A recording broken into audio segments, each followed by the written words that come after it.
Hi everyone. In this video, I'll show you how to insert a page break in Excel step by step.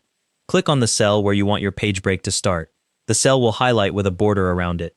If you want a horizontal break between rows, select the row below where you want the split. For a vertical break between columns, select the column to the right. If you click a regular cell instead of a full row or column, Excel will insert both a horizontal and vertical break at that spot, giving you a four-way split. Once you've selected your cell, head up to the Page Layout tab at the top of the screen. It's usually between the Insert and Formulas tabs. Click on it. Now look for the Breaks button in the Page Setup group on the ribbon. Click it, and a drop-down menu will appear. From that drop-down, click Insert Page Break.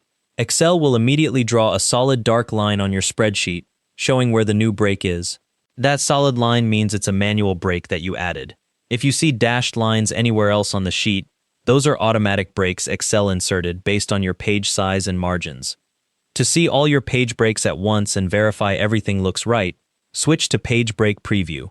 Go to the View tab and click Page Break Preview. The screen zooms out and overlays blue lines on top of your data. Solid blue lines are your manual breaks. Dashed blue lines are the automatic ones. Large page number watermarks like page 1, page 2 appear behind your cells.